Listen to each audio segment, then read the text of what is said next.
Ada kisah, saya baru dapatkan kemarin, ada seorang muslimah di Amerika, dia tinggal di sebuah pemukiman di Amerika itu, yang di situ banyak geng-geng penjahat.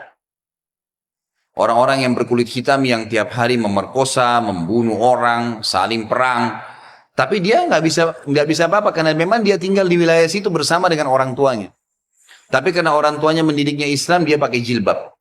Setiap hari dia harus melewati gang-gang orang-orang ini.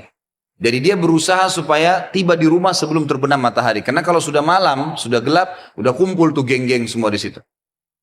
Ringkas cerita adalah, cerita kisah nyatanya, muslimah ini pulang dari kampusnya agak malam pada satu hari. Sudah gelap, dia nggak punya pilihan, harus melewati gang-gang yang penuh dengan orang-orang jahat ini. Dia bilang, saya waktu mau lewatin gang itu menuju ke apartemen saya, rumah susun orang tua saya, ada satu perempuan di depan saya kelihatannya bukan muslimah, tidak tutup aurat, lagi lewat juga di gang situ. Tiba-tiba saya lihat dengan mata saya dikeroyokin oleh laki-laki itu. Dipegangin, ditarik dengan paksa, dimasukkan ke dalam sebuah tempat dan terdengar suara teriak-teriak, kemungkinan diperkosa. Dan mereka sudah punya tim, jadi yang narik ke dalam itu beberapa orang nanti diperkosa, yang lainnya berdiri di depan gang, seakan-akan tidak terjadi apa-apa. Nanti mereka gantian memerkosa orang, hampir tiap hari pekerjaan begitu. Maka muslimah ini mengatakan, saya lihat depan mata saya itu, tapi saya nggak bisa berhenti. Saya mau kemana? Mau ke kampus sudah tutup, mau ke tempat teman-temannya jauh, rumahnya tinggal beberapa langkah, harus dilewatin. Dia bilang, lalu saya berdoa kepada Allah. Ya Allah, sebagaimana aku meyakini kamu ada, kamulah yang telah memerintahkan aku untuk menjaga kehormatanku, jagalah kehormatan ini. Dia bilang, lalu saya bertawakal, jalan aja sudah. Apa yang terjadi, terjadi, karena nggak ada opsi. Dia bilang, sementara saya lewat di depan mereka, geng-geng ini banyak orangnya, bukan 1-2 orang, banyak orang di situ. Mungkin lebih daripada 10 orang. Tidak satu pun yang mengganggu saya. Nggak satu pun mengganggu saya. Dan waktu saya lewat, mereka pada buang muka. Orang-orang ini pada buang muka. Saya jalan sampai melewatin gang itu. Kebetulan rumah orang tua saya berhadapan dengan kantor polisi.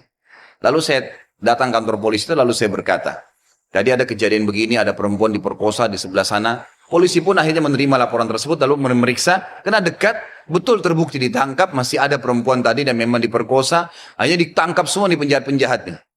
Sementara ditangkap, dia bilang, waktu masuk di kantor polisi, mereka tahu saya yang lapor, saya pakai jilbab ada di situ. Tapi mereka setiap lihat saya pasti buang muka. Kayak orang, bukan buang muka karena marah ya, kayak orang yang ketakutan melihat saya, dia bilang. Sampai masuk di penjara semua. Sudah terungkap masalah itu, dia bilang, saya penasaran. Saya bilang sama polisi setelah itu, bisa nggak saya sebelum pulang, saya mau temuin penjahat-penjahat itu. Kata polisi, silahkan. Datang ke sana, dikawal, dia datang, dia tanya. Waktu dia bilang, saya masuk ke penjara, semuanya pada tunduk, nggak ada yang berani lihat saya. Saya jadi bingung, ada apa sebenarnya? Gitu kan? Saya seorang wanita, cuma pakai jilbab. Ini penjahat-penjahat terkenal tiap hari perkosa orang, tiap hari bunuh orang, nggak ada yang ditakutin. Gitu kan? Maka saya bertanya, saya mau tanya, saya yang melaporin kalian. Gitu kan? Maka semuanya ada satu orang yang menjawab mengatakan, kami tahu kalau kamu yang melaporin. Gitu kan? Terus kata si perempuan ini, kalian tidak marah dengan saya? Karena ini nanti ke depannya siapa tahu mereka lepas, dendam. Nggak ada yang nyaut, diam aja semuanya. Terus dia bilang, saya mau tanya, kenapa waktu saya lewat, tidak ada di antara kalian yang mengganggu saya? Saya ingin tahu, apa sebabnya? Ada satu orang, dia tidak angkat matanya ke arah perempuan, cuma dia tunduk, dia mengatakan, dari tadi, dari Anda lewatin gang, sampai sekarang, di belakang Anda banyak orang yang menggunakan baju-baju putih yang menemani Anda. Dan badannya besar-besar, kami takut. Perempuan ini bilang, saya tiba-tiba gemetar, hampir jatuh. Kaget dengan informasi itu. Tapi itu kisah nyata. Gitu kan? Kisah nyata. Dia bilang pun, kalau begitu baiklah, dia keluar, lalu dia ceritakan kepada keluarganya. Tapi apa yang kita ambil pelajaran dari kisah ini? Keyakinan kepada Allah subhanahu wa ta'ala, mendatangkan pertolongan yang memang tidak masuk di akal manusia. Tidak masuk di akal manusia. Nggak bisa, susah untuk dihubungkan itu.